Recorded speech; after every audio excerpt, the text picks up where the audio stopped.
can abandon lamentation. So this is what he's telling his family members. So now he wants to tell one story as an example of all the ideas that he's given. So this story is a story that involves a discourse between Yamaraj and the friends of a dead person named Suyagya. So in passage 27 through 36, he gives a little bit of the backstory, which we're just going to summarize here.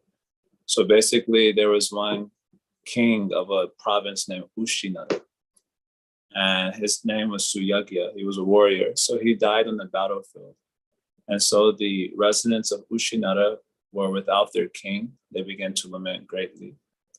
So the wives of the king, Suyagya, they come out particularly, and their lamentation was so intense that it inspired the sympathy of all the other residents of Ushinara. These queens and other attachment to the dead king began cursing Providence. How it is that Providence has now made them bereft of their husband, who was their only shelter. Without his shelter, who will give them protection? These were some of the worries of the particular queens.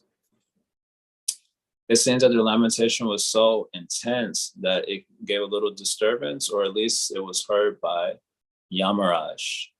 So Yamaraj being, I don't know what this is the proper word here, agitated by the lamentation of the queens, he took on the form of a young boy. It is said he took on the form of the young boy because people find it endearing to hear philosophy from a child. And philosophy coming from a child sounds very sweet. And so for this reason, people may become more easily open to the vibration, more amenable to what is being said. So for this reason, he took the form of a child and approached these women who were not allowing the body to be burned. Like there's a certain time period after death in which the body should be disposed with, and they weren't allowing that body to be taken because of their profound attachment. So he comes to relieve them of this lamentation by taking the form of a young boy. And then he begins his instructions in verse 37. So that's where we're at. That's where this passage we're going to take up 37 through, I think.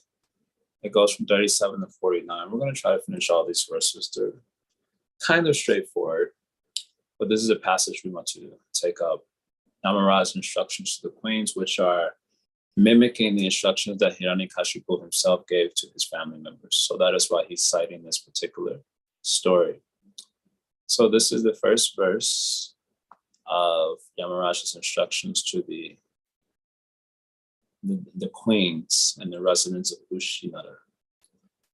So he says here, Aho amisham vayasadikaranam vipashyatam lokavidhem vimoha yatra gatas tatra gata manusyam swayam sadharma apishocantya paritam. And the last line has a different. This is a translation for Prabhupada. Alas, how amazing it is. So, aho, he's expressing astonishment. What is his astonishment? These persons who are older than me have full experience that hundreds and thousands of living entities have taken birth and died. Thus, they should understand that they are also apt to die, yet still they are bewildered. The conditioned soul comes from an unknown place and returns after death to that same unknown place. There is no exception to this rule, which is conducted by material nature. Knowing this, why do they uselessly lament? So, aho, he is expressing astonishment. Amisham vayasa adhikana. These persons are advanced in age, still, vipashyatam lokavidhem.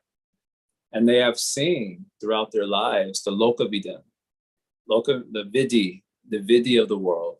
So what is the vidhi of this world? Everyone has to die. That is the vidhi. As we have, there's some saying like that. It is as sure as death.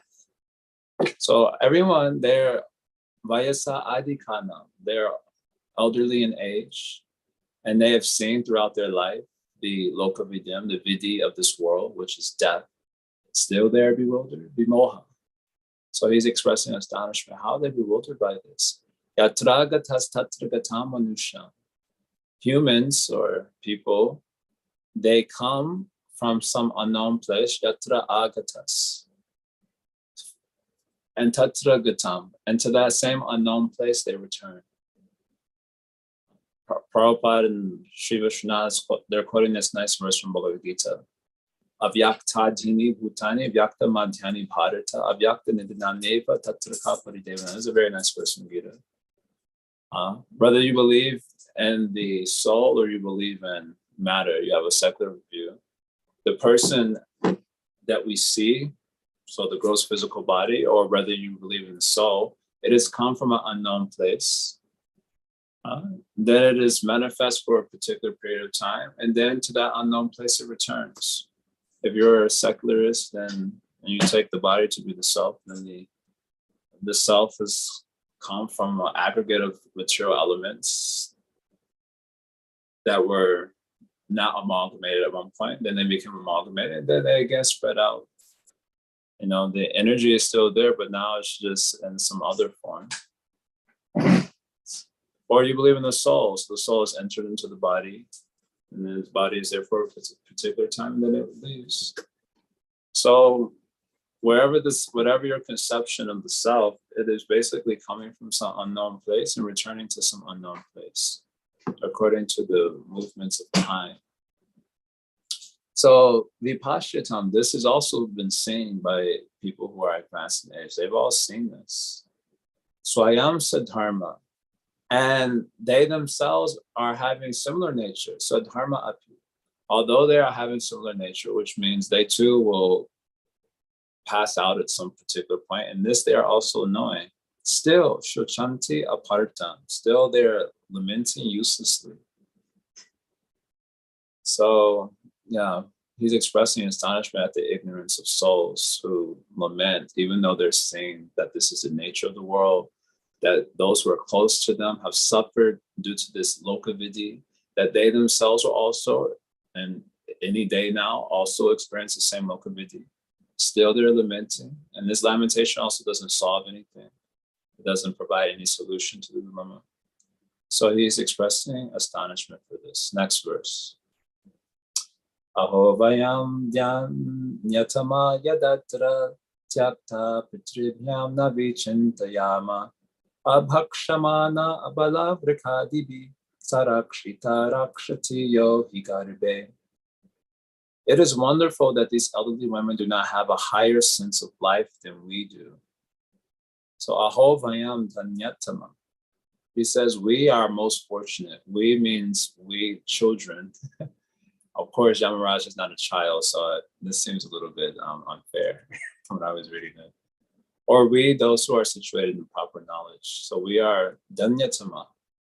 We are superlatively fortunate. Why? Because we have some understanding. And what is this understanding? Ya atra tyakta pitribhyam navichintayama. He says here, indeed, we are most fortunate. For although we are children and have been left to struggle in material life, unprotected by father and mother, and although we are very weak, we have not been vanquished or eaten by ferocious animals. So what is this understanding? Takta pitribhyam. I am without mother or father. Navachintayama. And I'm also without worry. How is it possible? You have no protector. How can you be without worry? He says, well, abhakshamana abhala vrikadibi. Even though I am abhala, means a young boy, very weak. I have not been eaten by dangerous animals like tigers and so on, even though living in the forest. So, and I'm living without worry because sarakshita rakshati yogi karve. Because this is the last line of translation. Thus, we have a firm belief that the Supreme Personality of Godhead, who has given us protection even in the womb of the mother, will protect us everywhere. So Saha, he means God, he will give the protection, just as he has given the protection in the womb of the mother. So he's saying this is what it means to be most fortunate, to live without anxiety. Everyone in this world, they're having nowadays, especially, they have a lot of anxiety, a lot of worry. So to be fortunate means to live without anxiety. Well, what is the cause of that fearlessness or that freedom from anxiety? It is the understanding that I'm protected by a higher reality. And just as I was protected before, I'm protected even now. How is this relevant to their case? Well, this is true for the king himself. He is protected before, and he's protected now. So the queens may say, how does this apply to us? Where is the protection of our husband? He is now dead. Where was his protection? They may say like that. So the next verse was spoken. Because he's saying here, we are most fortunate because we understand this reality.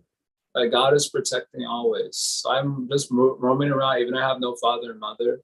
I'm living in a dangerous place where there are ferocious creatures. Still no harm has come to me, and I'm living without anxiety because God is my protector. And just as he's protected me in the womb, he's protecting me even now. So I live without anxiety. So the queens may say, where was the protection of our husband? He is now dead. Where was his protection?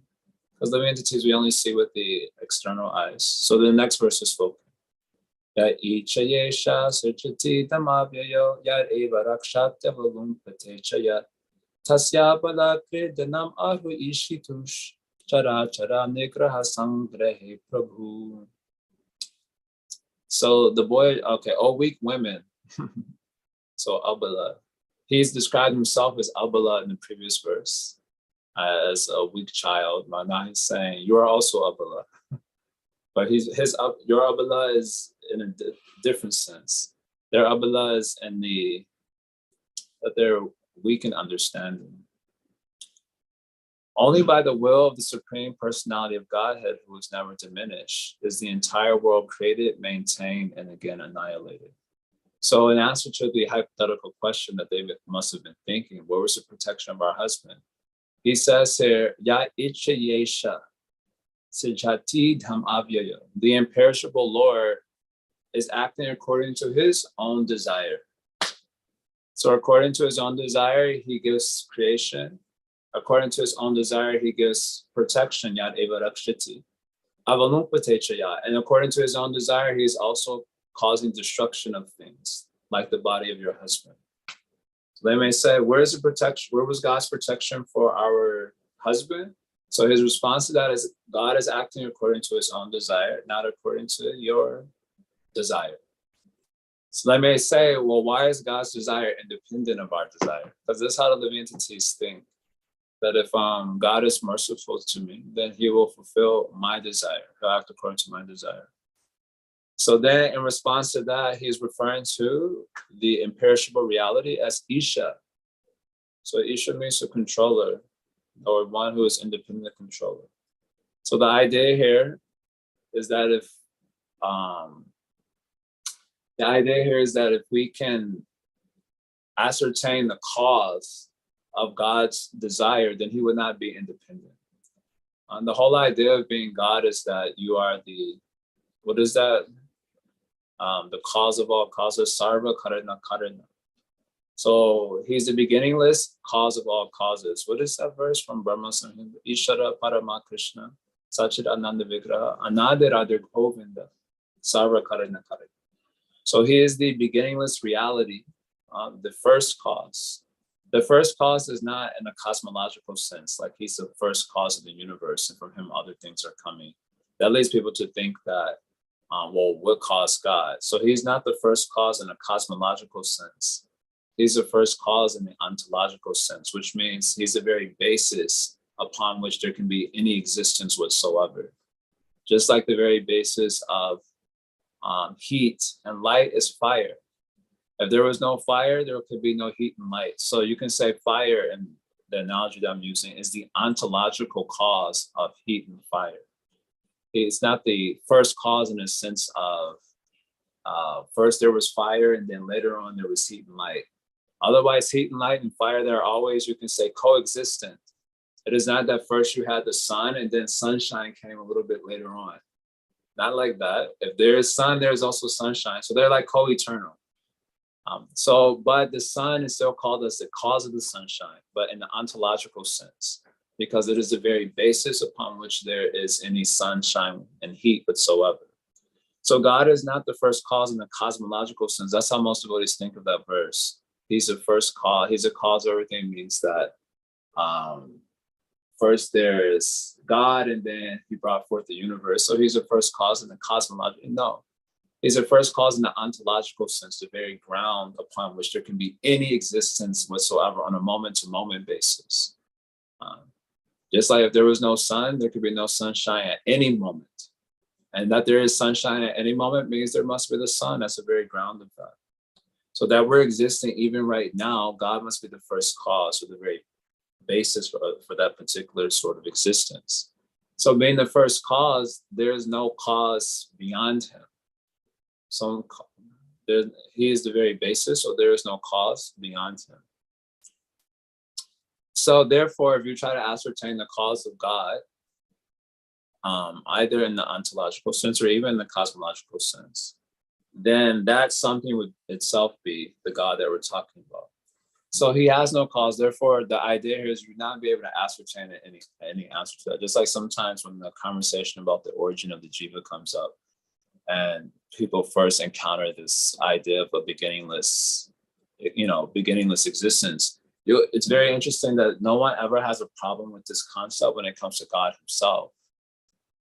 Even when it comes to God's energies, people kind of get it, like, yeah, all the energies are also co-eternal. But then when it comes to the jiva being beginninglessly bound in matter, then they become, well, that's unfair. Who caused it? Then all these questions of cause come up. Whose fault is it? Is it the jiva's fault? Is it God's fault? Well, no, it has no cause because it's beginningless. So something that has no beginning can have no cause. So if you try to ascertain the cause of a beginningless existence, you become bewildered. So similarly, you will say, what is the cause of the Lord's desire? That is independent. It has no cause. You don't know, at least, what the cause is. So if you try to ascertain it, you will only be frustrated. So then the question may come, so why he create this world then? Why he creating and destroying like this is all whimsical. Why he create, destroy like this whimsically? So he says, Tasya bala kridina ahru ishitu charachara nigraha sangrahe Prabhu. His creation, the creation and destruction of the moving and non-moving entities of the Prabhu. This is due to the kridana. So the kridana means his play. His creation and destruction is his play. Just like when the child is playing with the toys, shoom, shoom, shoom, shoom. He's having some fun, and then at some point he just throws them down. There's no rhyme or reason for it also. At least no reason that any adult can ascertain. So like that, the Lord's creation and destruction is his play. And as we've heard in the first passage of the first chapter, the play of God is always in relationship to his bhaktas. So this is his answers to all these hypothetical questions that may come up. So next verse, he gives an example of the Lord's independence. Next verse. So I'm going to read the translation. So sometimes one loses his money on a public street where everyone can see it, and yet his money is protected by destiny and not seen by others. Thus, the man who lost it gets it back. On the other hand, if the Lord does not give protection, even money maintained very securely at home is lost. If the Supreme Lord gives one protection, even though one has no protector, and is in the jungle, one remains alive. Whereas a person well protected at home by relatives and others sometimes dies, no one being able to protect him. So he's giving two examples in this verse. Pati chutam tishtati dishtam arakshita. Sometimes some money has fallen on the road. Anyone can see that the money is there. Dishta rakshitam. Still by destiny, no one picks it up. They're just lying there in the open. Anyone can see it. But somehow by destiny, no one is grabbing it. Whereas grihesi tam ta vihatam vinashati. Where someone is having same money in the home. And tabihatam vinashati. And somehow when destiny strikes, they can lose everything, even though it's well guarded inside the house. That is one example. I'll give another example. It's basically the same example. Jivati anato api. Even someone is not having a guardian, still they live. They're living in the forest. They don't have any guardians. So that means they're open to any attack. Some tiger, some cobra, the natural elements, still somehow they're living Tarikshita. Tarikshita means being protected by that Lord. And then the others, they're living in the house, safely kept away, but somehow by destiny, they don't live. Something happens to them and they die. So who can understand the movements of God? This is the point that he's making. God is acting independently and he's performing his play. It's beyond our control. And interestingly enough, if one can really meditate on this, this becomes a cause of fearlessness. Just like many times when I'm traveling on the airplane, I'm very afraid of flying. Afraid means I do it all the time, but I don't like it. I find it dangerous. It's literally a tin can being shot in the air by a rocket. What can go wrong? Everything can go wrong in such a scenario. Still, when I'm in the air like that, I'm getting nervous. This is part of the meditation. Actually, if I'm supposed to die, I will die. Supposed to live, I will live. And it's all in the hands of another. So this confidence and the Lord's protection, this is also one of the items of shared nagati or surrender, taking refuge with God. This becomes the part of the peace formula, how one becomes peaceful in existence. Whatever is happening to me is in the hands of another. It is not in my own hands. And in this way, one becomes peaceful. And he's giving an example of this. It is saying that someone is in a very dangerous position, but he's protected. Whereas another, he's in a very so-called protected position empirically, and then he's killed. For example, I'll give another example. This one will be considered somewhat controversial. But there were many devotees during the whole COVID, scare. They were super extra about like gotta take all safety precautions, this, that, and the other. And they were chastising everyone else. Still, they got sick. And then there were others who weren't taking any precautions, like myself. I didn't care for any of the rules that they were telling. I thought it was all cheating. I still think it's cheating to this day. Not that there isn't any COVID, but that it was a hysteria around it. I still think I take that position. It was hysteria. There was some cheating going on. So I didn't take it seriously. I didn't take any precautions. I didn't get sick once. I'm still waiting to get COVID after all this time. Still waiting. How is it happening? Because actually someone getting sick, someone not getting sick is not in their hands. It's in the hands of the Lord. So then devotees, sometimes they would give example. Well, if you think like that, you wouldn't run in front of a car. Why don't you just run in front of the car knowing that you will be protected? So we're not asking ourselves to be unintelligent. This example will be used as a sort of logic for you should take all precautions. You should use your intelligence to take all precautions. Yes, we agree to that also. But how you think to take the precautions depends on the paradigm that you accept. And so I didn't accept the paradigm of the secular world and their sort of spin of it. I have another paradigm that I'm operating under, and I took shelter of that particular paradigm. So how we use the intelligence will be according to what view of the world that we take as primary. That's a fact. So even Bhaktivinoda Thakur, I'm writing about this in Jaya Dharma. He's talking to, I forget the name of the character in the book, but he's talking to one character. His name begins with an L. We'll just call him L for now. And he tells him, I'm not sure, maybe. Okay, so he tells him that, listen, if you are sleeping next to a poisonous snake and you are not destined to be killed, then nothing will happen to you. Whereas if you make all precautions to be protected from snakes, if destiny isn't on your side or God, then you'll be good. That's actually how this whole nature is under another person's control. It's not under our control. So this is incidentally the cause of peace for one who embraces it. And for one who doesn't, then they are preoccupied with their own protection and frustrated. So this is an example of the Lord's independence. Okay, let's see here. Oh, okay, we're going to do one more verse because it's already 9 o'clock and I thought I would finish the whole passage. We'll do one more verse. So this is verse 41. So the queens may say, well, this seems unfair. So everything is God's play. He's just playing with the living entities according to his own purposes, which we don't have access to because he's the first cause. And they say, well, he looks partial because some people are getting this nice situation, some people are getting an unnice situation. So he's partial and it's like a foolish child. So in response to that, this next verse is spoken. Bhutani taishter nija yoni karmavi.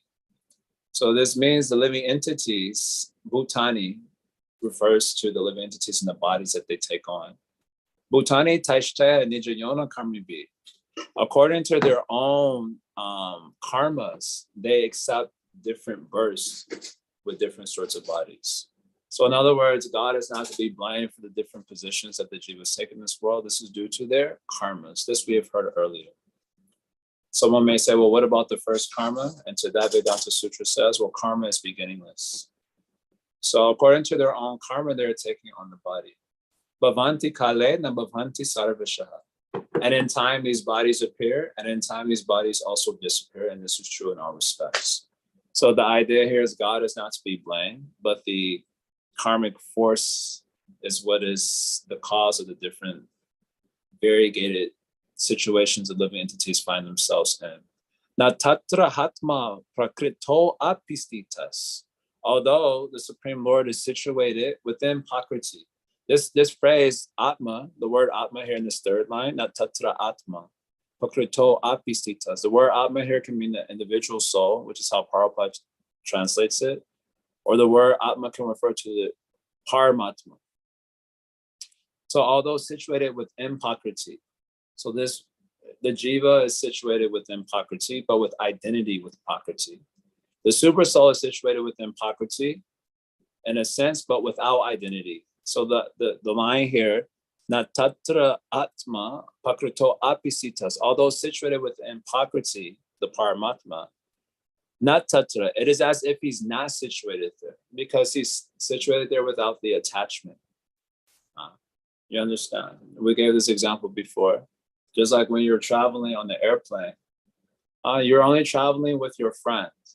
You're not traveling with everyone else. That's how you consider it. Even though you're on the plane with like hundreds of people, you're actually only traveling with one person because of your attachment to them.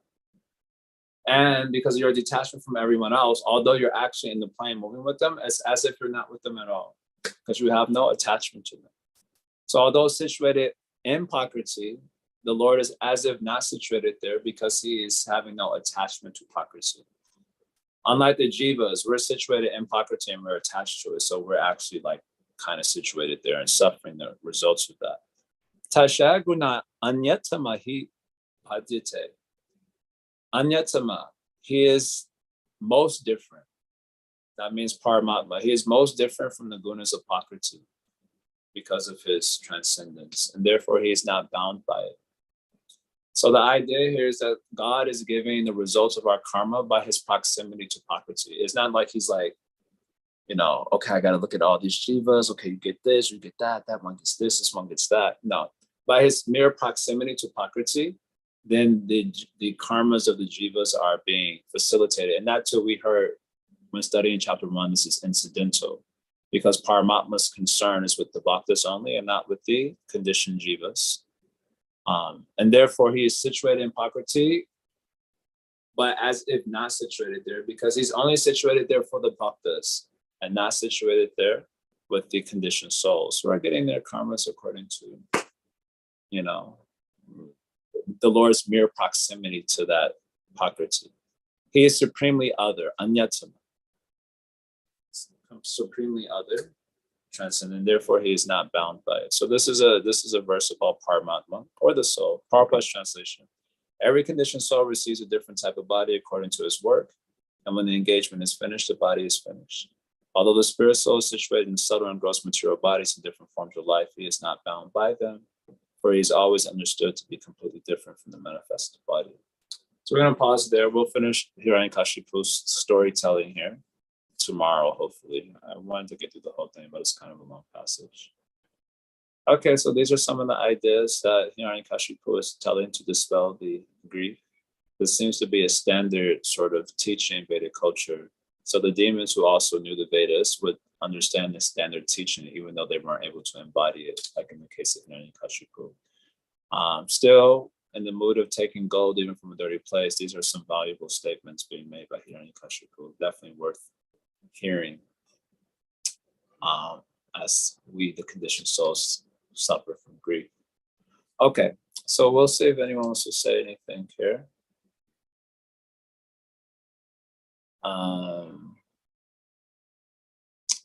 So Athena says, isn't God the first for both the cosmological sense and the ontological?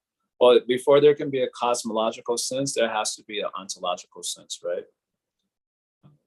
The cosmos, God being the cause of the cosmos wouldn't mean anything unless the cosmos existed, right? First, it has to be the existence of the cosmos, then God can be the cause of it. So to be the cause of all causes means to be the cause. It primarily means to be the cause in the ontological sense. And once he's the cause in the ontological sense, then he's the cause in every other way also, right?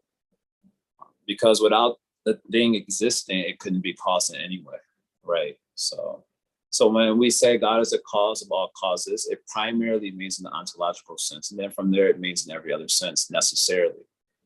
So that is why this is kind of a little bit of a subtlety, but a kind of an important one that can get lost on us.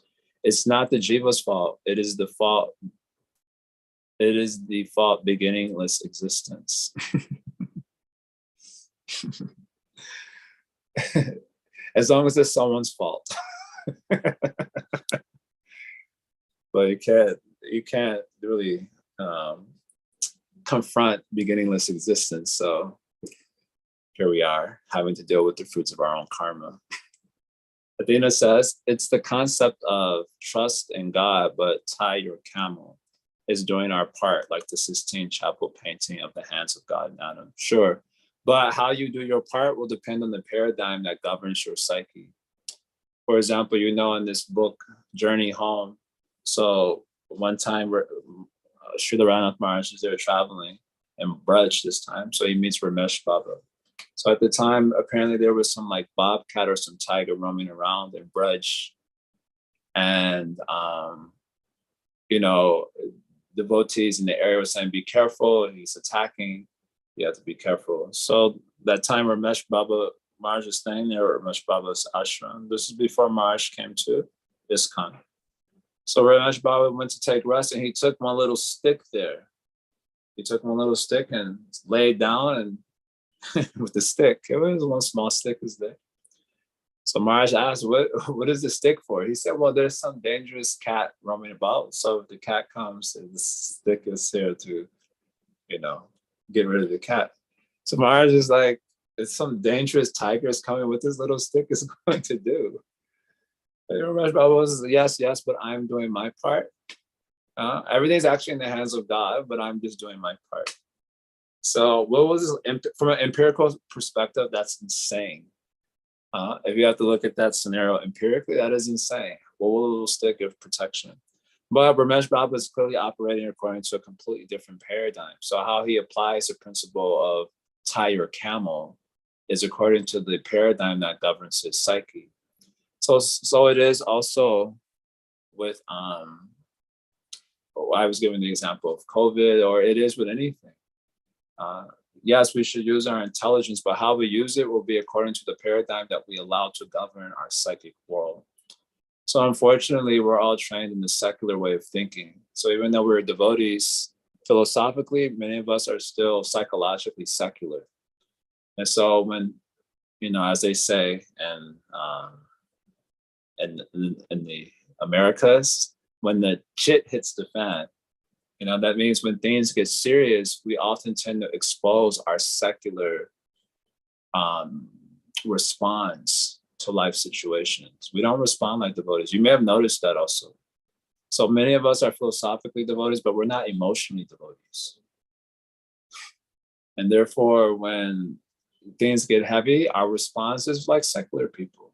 So you saw the same example with the COVID. You saw how all devotees, we all were responding. You saw how we were responding emotionally.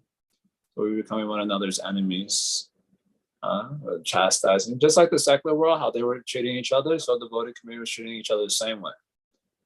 Which was basically proving that devotees are also emotionally quite secular, even though we're philosophically bhaktas. So this is why it's important to become emotionally a bhakta. So that's what we were hearing in the first chapter of this canto, why that passage is so important. If you're only philosophically a devotee, then your psychological world is still apt to be manipulated by the forces of Prakriti, even in the forms of the concretized forms of, corporate media or, politics and so on. Everyone's psychic world is still apt to be manipulated because they're not emotionally bhaktas. Many of us are not emotionally bhaktas. So yeah, how we tie our camel will depend on what we're aligned to govern our psychic world, what conception of life. And therefore Krishna says, Yanisha Sarvabhutana, Tashnam Dragati Samya. Tashnam Dragati Bhutani Sanisha Pashatamani. I always mess up that verse. What is night for common man is time of awakening for the self-control. And the time of awakening for common man is night for the introspective sage. So they won't understand each other because they're operating according to two different paradigms. And those who are in the lower order paradigm, they will blame those with a different paradigm that may in fact be higher than their own perspective for being irresponsible, for not being practical, blah, blah, blah, blah, blah. Be that as it may, it just depends on what you're aligned to govern your life. Okay, so we have here also a question from Gail, looks like. Hare Krishna, Prabhu. Yeah, Right. Going back to, since you just brought up the camel thing, I do understand the concept, how you tie a camel depends upon your paradigm. But I think if you explained it, I missed what's with the camel. What do you mean, what's with the camel? I've never heard this saying before, but it must be like a Christian saying. That's what I got. So the saying is trust in God, but tie your camel. That was the saying. Mm-hmm. I guess so. He doesn't. So the way that Dana was using it in the context of the class was that you have to use your intelligence. You can't just say trust in God and just be lazy and sit on your butt all day. You got to use your intelligence in a proper way. So I'm saying the way that you use your intelligence will be according to the paradigm you allow to govern your psychic world. Yeah, that I got. I just didn't understand. Yeah, tying up your camel. Okay, my actual question is, when you say that, for those of us who think we are the bodies and think everybody else is their bodies, or basically identify with matter in general, we don't distinguish between the experiencer and in another class I thought you said between the experiencer and the experienced. But in this class, it sounds like you said between the experiencer and the experience. Yeah, so no, sometimes I speak it like experiencer, experience, and experience with an ED.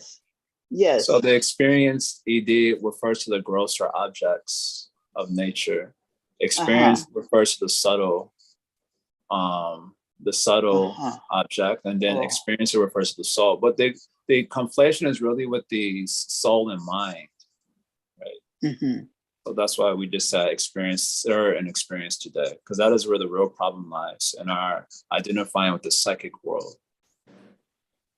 So I just said it in that way today. And that was Nirani Kashipu's main point also. So I was just speaking in that particular way. Okay, so but to follow up then, I'm just thinking, let's say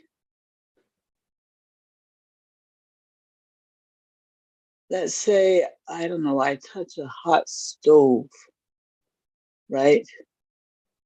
Okay. I am the experiencer. I the soul experience the heat, right? So I'm not the heat. I'm just trying to think out loud here. I'm not the heat, but only the experiencer can experience the heat. So in this example, if I burn my hand, what's the experience? I'm thinking that So I got burned. That's it. That's the experience, right? so the The thought that soul, I got burned. yeah, that is the misconception. So the soul has the quality of knowership, doership, and enjoyership. Right? Kartritva means agency. Gatritva means the ability to know, and Bhoktritva means the ability to experience. These are the intrinsic qualities of the Atman. This is at least according to Jiva Goswami, Paramama Sundara. So these are intrinsic qualities of the soul.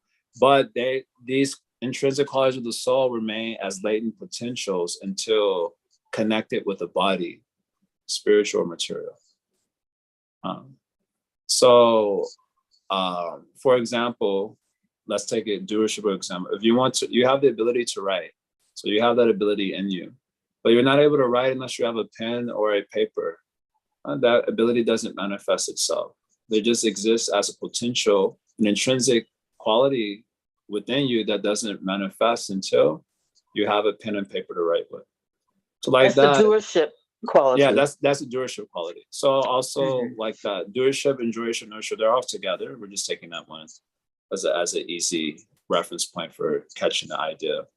So so when we enjoy, you could say the enjoyership potency is rooted in the Atman. The enjoyership potency is rooted in the Atman. But the experience is actually happening in the mind. So your example is you burned the hand and some sensation is coming, and that sensation is happening in the mind. Now the soul is actually apart from that. So the soul isn't getting burned. The soul isn't actually, suffering in a true sense. But because of his doership, his enjoyership quality by which he can experience things, and combine that with his ignorance, which is how he takes himself to be the experience that is taking place. So then the soul suffers because of that. Not that he is suffering in his true nature, because his Swarup can't actually suffer because his Swarup is beyond matter. But because of the ignorance, he's identifying with that body. And so he's identifying with that experience of being burned. Mm-hmm. Oh, I think I'm seeing what my thing was. I think, there can be no experience without the soul, the experiencer, but that doesn't mean that the experience itself is the soul. Right, correct. Mm-hmm. Okay, Prabhu, thank you so much. And Lokaram is asking if Bhakti Jimmy can stay with us. Oh, this is another question.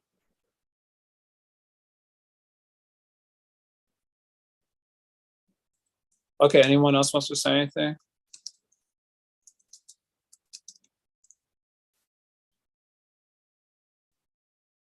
Then, no? Josh?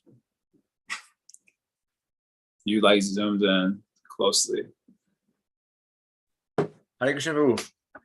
Just a reflection here that even the Srimad, even Hiranyakashipu is not using philosophy.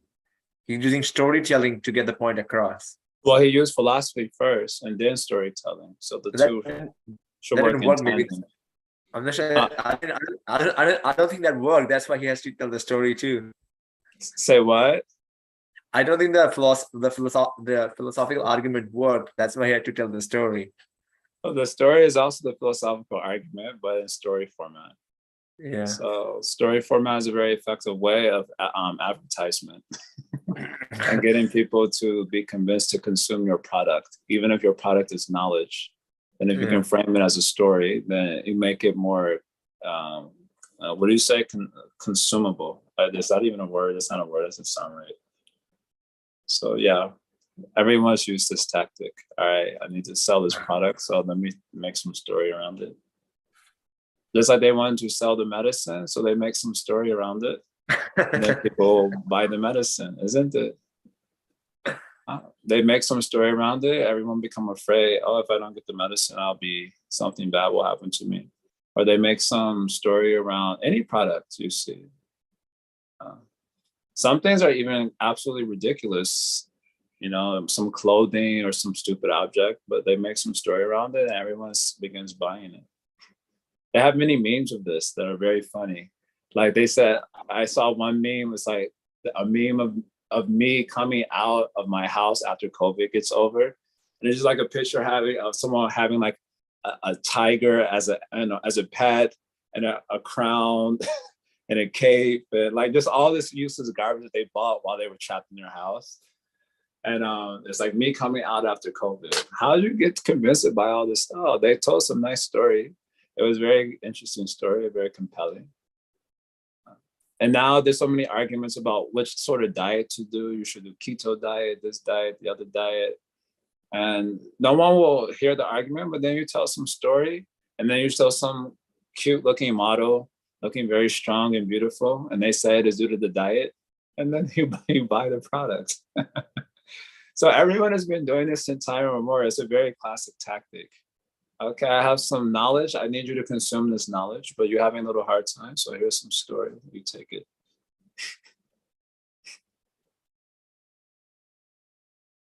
Good strategy. Thank you, Prabhu, for your comments on that. I appreciate it. I hope you can tell your story someday. All right, so we'll stop here then. If it's all good, we'll try to finish this passage tomorrow. Om Tat Sat. Thanks so much for the Prabhupada. Oh, one thing I wanted to say anyway, that sign up for the satsanga because we're going to be using a different link, and the link you can get when you sign up for the satsanga subscription. I'll send it in the our little chat box. Just a heads up, Prabhu. The email has a link in it, but it's not populated. It doesn't actually have the Zoom information. But I'll talk with you or Siddhari Prabhu after this. Okay. Thank you for that. Okay. All right. Tat Sat.